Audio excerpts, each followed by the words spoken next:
Lagos, c'est l'une des plus grandes villes d'Afrique. Vous y rencontrez des personnes venant de partout dans le monde. Ici, l'œuvre de la mission globale a des besoins urgents, particulièrement dans certaines parties de la ville. C'est des parties qui n'ont jamais été visitées par notre mouvement. Moins de 2% des Lagosiens ont été contactés et j'ai pu constater qu'il y a un grand besoin que des pionniers de la mission globale transmettent le message des 3 anges dans cette ville.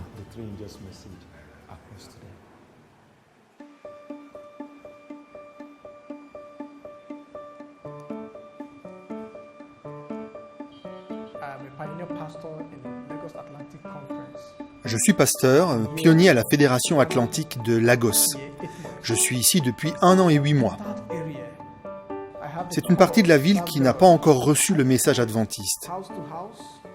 J'ai été appelé à servir Dieu. J'ai commencé l'évangélisation en allant de maison en maison, chaque jour. L'une des choses qui me plaît tant, c'est d'entrer en relation avec les gens d'ici. Quand je marche dans la rue, ils m'appellent « Pasteur, pasteur !» C'est ce genre de relation cordiale que j'ai avec eux. Ce qui me rend heureux, c'est que lorsque je leur enseigne quelque chose, ils me répondent que nos enseignements sont uniques. Ils pensent cela car tout ce que nous disons vient des Écritures.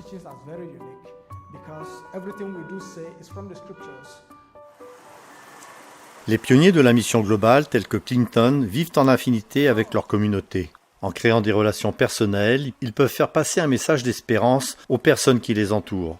Mais des défis existent quand on travaille dans des grandes villes telles que celle-ci. Beaucoup de personnes sont très occupées et certaines désirent demeurer seules. Eduka est l'un des voisins de Clinton. Au début, quand ce dernier lui rendait visite, Eduka ne voulait pas lui ouvrir. Il savait que Clinton venait pour partager un message religieux avec lui et il ne voulait pas l'entendre. Mais un jour, quelque chose a changé. Clinton et Eduka se sont rencontrés dans la rue. Ils ont parlé ensemble et pour finir, Eduka a pu constater que Clinton s'intéressait réellement à lui. Dès lors, ils sont devenus amis et Eduka a invité le pionnier à venir lui enseigner la Bible.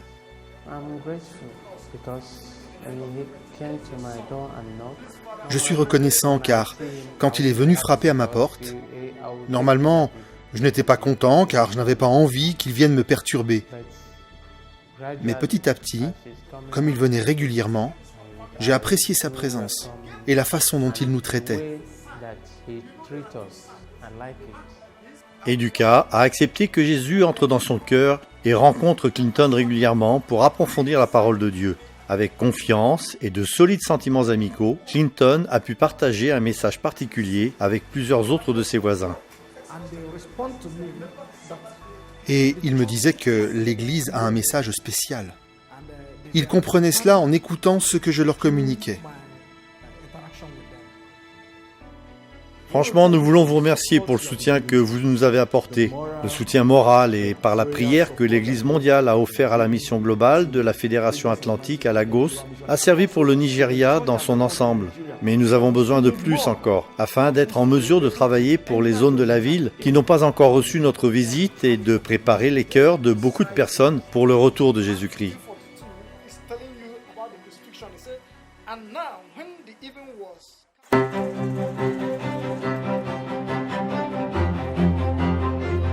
Il y a quelques mois, ces 4 pionniers de la mission globale se sont retrouvés ensemble, venant de différents endroits du Nigeria, pour commencer le travail de cette communauté où le message adventiste n'a pas encore été diffusé. Ils vont 2 par 2, comme l'apôtre Paul, qui évangélisait souvent avec un compagnon, car on est plus fort ainsi. Chaque jour, ces pionniers se rassemblent autour de la table pour rendre un culte à Dieu et lui demander d'être avec eux alors qu'ils iront porter le message d'espérance aux habitants de leur ville. Et si vous leur demandez pourquoi ils sont là, j'ai décidé de devenir pionnier de la mission globale parce que je voyais que les gens avaient besoin d'entendre parler de l'Évangile.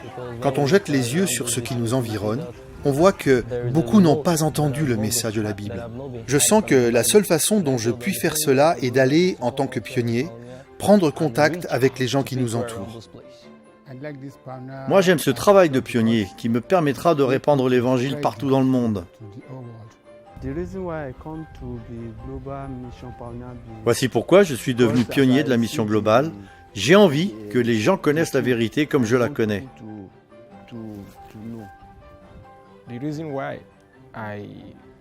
La raison qui me pousse à travailler en tant que pionnier, c'est celle d'exécuter le travail que Dieu m'a donné.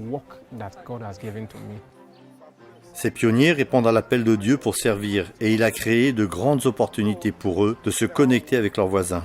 Mais au cours des derniers mois, ils ont également fait face à des défis majeurs.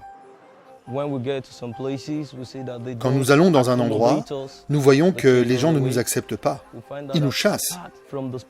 Nous avons découvert qu'en plus de l'aspect spirituel que nous devons leur apporter, il nous faudra tenir compte de leurs besoins matériels dans nos relations avec eux.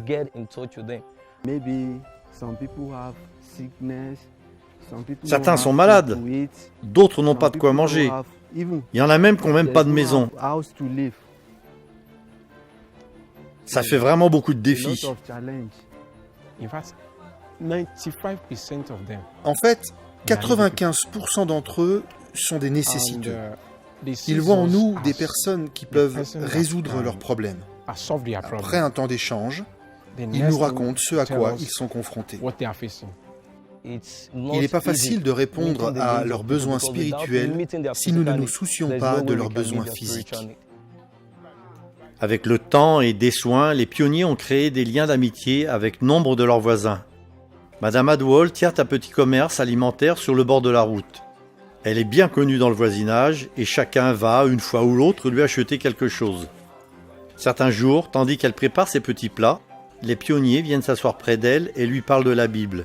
Elle attend avec impatience le jour où elle pourra prendre le temps de poser des questions et d'en apprendre davantage. Elle est l'une des nombreuses personnes avec lesquelles les pionniers ont pris contact dans la ville. Maintenant, un petit groupe se réunit chaque sabbat pour adorer Dieu et étudier les Écritures. Plusieurs des membres de cette congrégation ont récemment donné leur cœur à Jésus et les pionniers sont bien décidés à faire grandir cette famille de croyants. Tandis qu'ils continuent leur travail dans cette ville, ils comptent sur vos prières. Nous ne pouvons changer les âmes, seul Dieu le peut. La seule prière que je m'attends à ce que l'Église fasse, c'est la demande du changement des cœurs. La chose la plus importante pour laquelle j'aimerais que l'on prie, c'est la puissance du Saint-Esprit, qu'il descende sur nous, afin que nous puissions faire des choses au-delà de notre imagination. Merci de soutenir les pionniers de la mission globale présents dans des contrées difficiles. Vos prières et vos soutiens financiers font une immense différence dans la vie de nombreuses personnes autour du monde.